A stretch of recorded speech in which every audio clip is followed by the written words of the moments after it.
Hello friends, welcome to my YouTube channel. आज के इस वीडियो में जो आपका सीएसएफ एससीएम का एग्ज़ाम होने वाला है 23 जुलाई से 30 जुलाई के बीच में, तो इस वाले वीडियो में सीएसएफ एससीएम की परीक्षा के लिए टॉप मोस्ट इम्पॉर्टेंट क्वेश्चंस को यहाँ पर डिस्कस करने वाले हैं।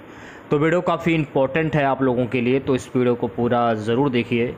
वीडियो अच्छा लगे तो प्लीज़ वीडियो को लाइक और शेयर ज़रूर करें, और जो भी हमारे नए बच्चे हैं, जिन बच्चों ने चैनल को सब्सक्राइब नहीं किया है, तो प्लीज़ चैनल को सब्सक्राइब करके नोटिफिकेशन बेल ऑन करना ना भूलें।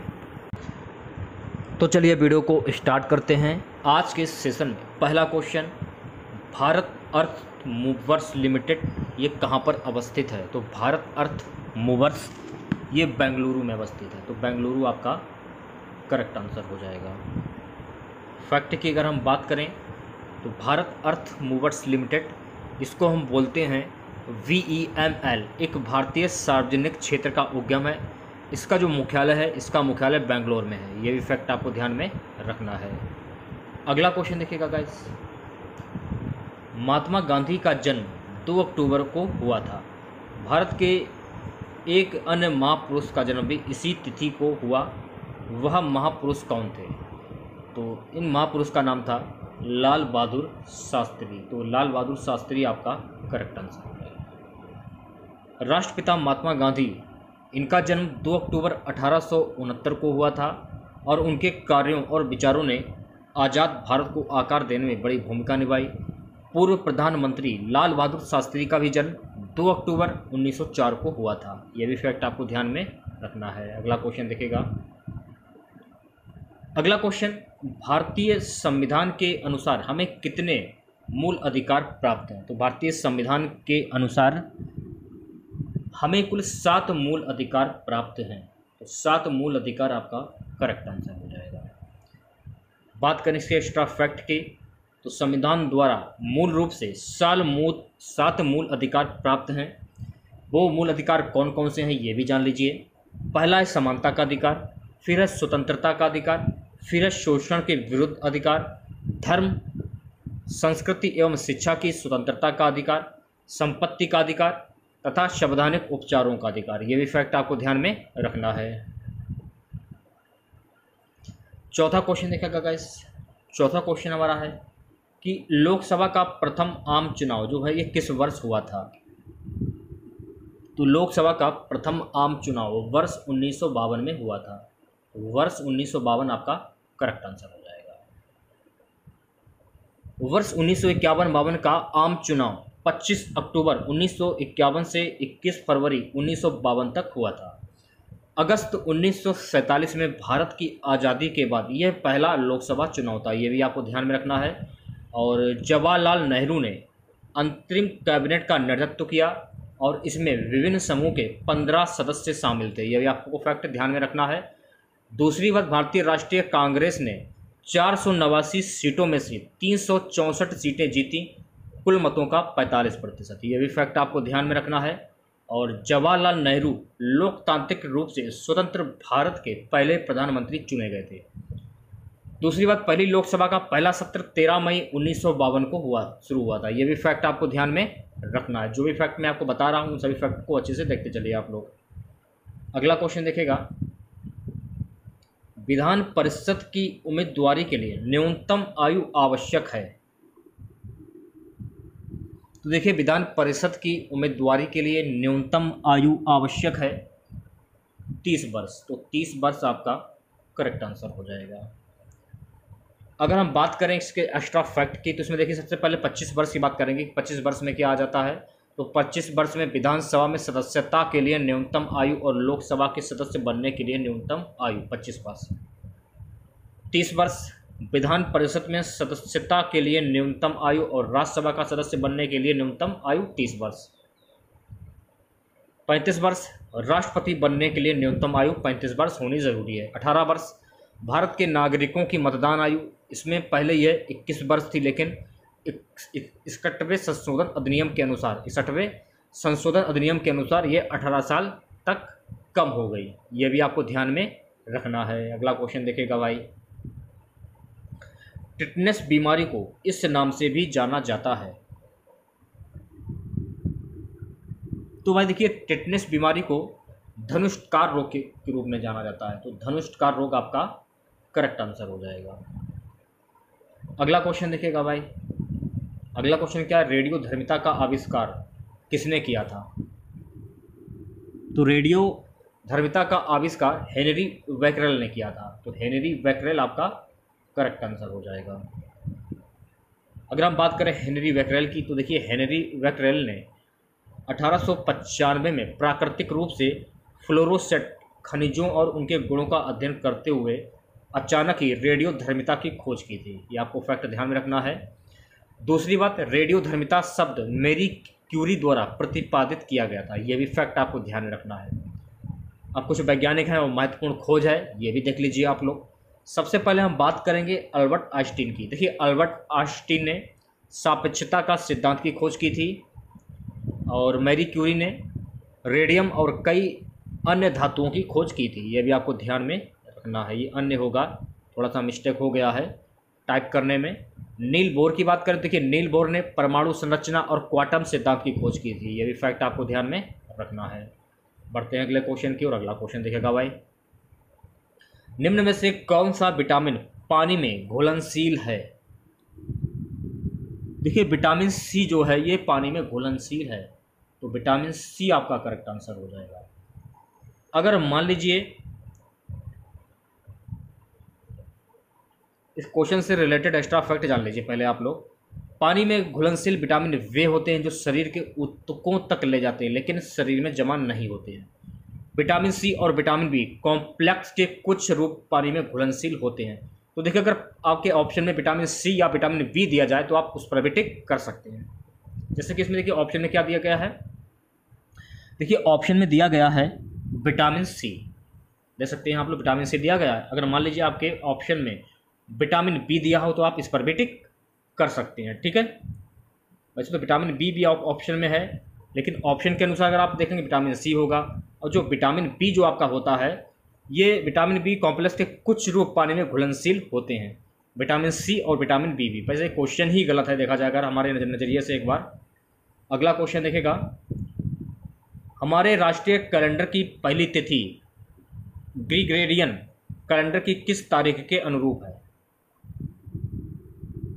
तो ये 22 मार्च 1957 की तारीख के अनुरूप है। तो 22 मार्च 1957 आपका करेक्ट आंसर हो जाएगा। 10वें क्वेश्चन की बात करेंगे भाई। 10वां क्वेश्चन देखेगा, निम्न में से कौन स्तनधारी नहीं है? देखिए जो बाल रस है, बाल रस ये स्तनधारी नहीं है। तो बाल रस आपका करेक्ट आंसर हो जाएगा। वे गर्म रक्त वाले जानवर हैं और अंडजस्तनी को छोड़कर अपने बच्चों को जन्म देते हैं। उनके पास स्तन ग्रंथियां हैं जो उन्हें अपने बच्चों को खिलाने में मदद करती हैं। जैसे कि मान लीजिए गाय हुआ आपका, प्लेटिपस हुआ और डॉल्फिन, ये स्तनपायी श्रेणी में आते हैं। ये भी फैक्ट आपको ध्यान में रखना है। 11वां क्वेश्चन देखिएगा भाई। 11वां क्वेश्चन है, भारतीय संविधान का कौन सा अनुच्छेद राज्य में केंद्रीय शासन लागू करने से संबंध है?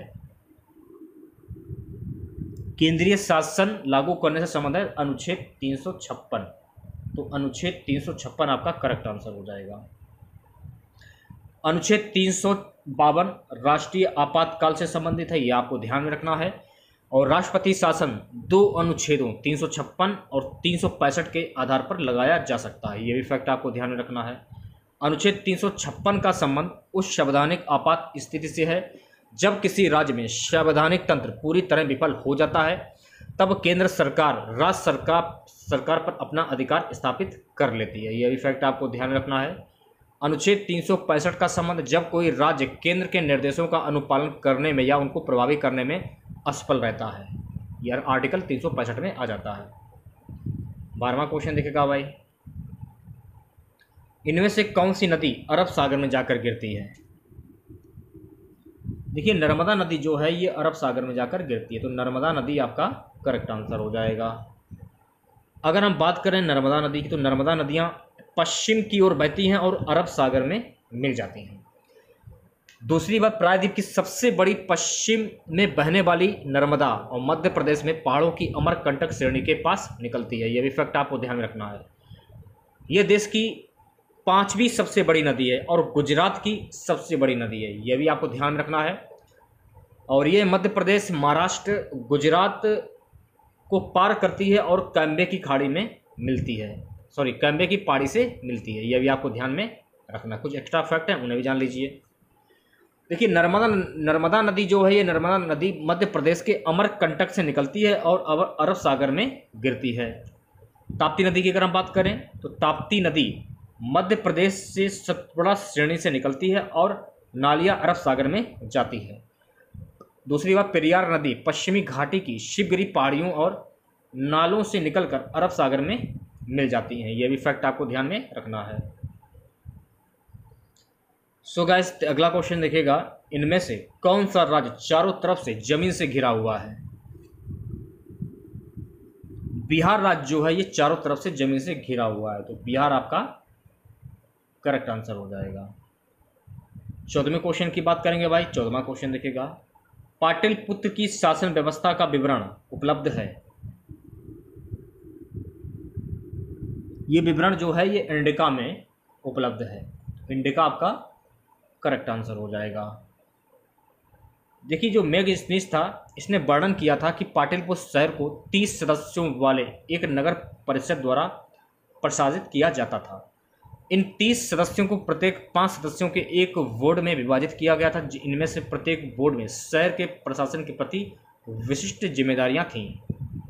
पहले बोर्ड का संबंध औद्योगिक और कलात्मक उत्पादन से था, यह भी आपको ध्यान में रखना। अगला क्वेश्चन देखिएगा, पेंसिलों में निम्नलिखित में से किसका इस्तेमाल किया जाता है? ठीक है, पेंसिलों में ग्रेफाइट का उपयोग किया जाता है, ये आपको ध्यान में रखना है। पेंसिल की अगर हम बात करें तो पेंसिल में ग्रेफाइट का प्रयोग किया जाता है क्योंकि यह अत्यंत भंगुर होता है। ग्रेफाइट पर थोड़ी मात्रा में दबाव डालने से यह टूट जाता है। इस प्रकार लेखन के लिए एक अत्यंत उत्कृष्ट उपकरण के रूप में उपयोग किया जाता है, यह भी आपको फैक्ट ध्यान में रखना है। ग्रेफाइट के उपयोग देख लीजिए आप लोग।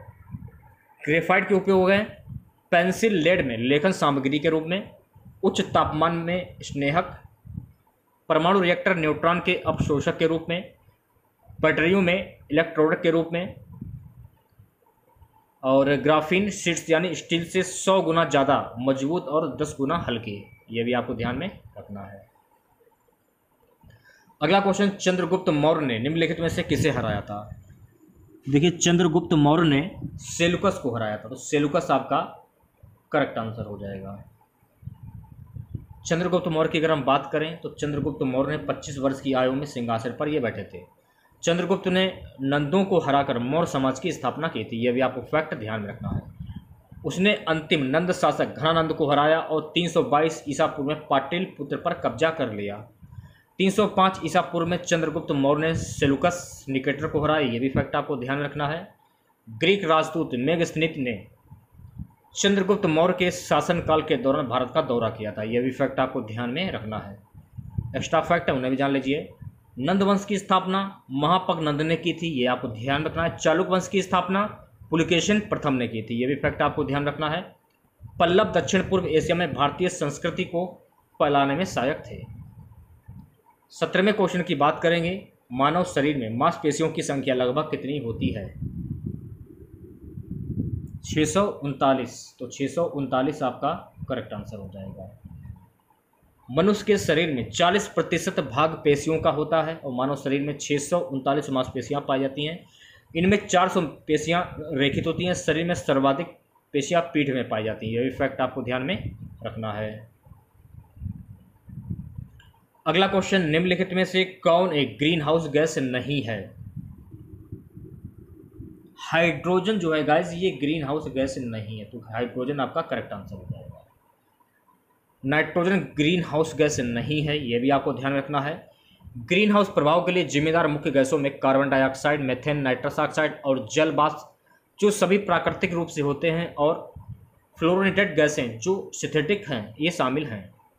पृथ्वी के वायुमंडल में ग्रीन हाउस गैसों के उदाहरण कौन कौन से, ये भी जान लीजिए। जल, carbon dioxide CO2, methane CH4, CH4, nitrous oxide N2O, क्षोभमंडल ओजोन O3 और क्लोरोफ्लोरोकार्बन CFC, ये भी आपको ध्यान में रखना है। अगला क्वेश्चन देखिएगा भाई, अगला क्वेश्चन क्या है कि भारतीय राष्ट्रीय कैलेंडर का पहला महीना है। तो भारतीय राष्ट्रीय कैलेंडर का पहला महीना जो होता है वो होता है चैत्र। तो चैत्र आपका करेक्ट आंसर हो जाएगा। महीनों के नाम कौन कौन से ये भी जान लीजिए। चैत्र हुआ, वैशाख, ज्येष्ठ, आषाढ़, श्रावण, भाद्रपद, अश्विन, कार्तिक, अग्रहण, पौष, माघ, फाल्गुन। आज का हमारा सबसे लास्ट क्वेश्चन रहेगा कि दिल्ली किस वर्ष भारत की राजधानी बनी। देखिए दिल्ली जो है ये वर्ष 1911 में दिल्ली की राजधानी बनी थी। तो 1911 आपका करेक्ट आंसर हो जाएगा। 1911 में यह घोषणा की गई थी कि भारत में ब्रिटिश क्षेत्रों की राजधानी को कलकत्ता से दिल्ली स्थानांतरित किया जाएगा।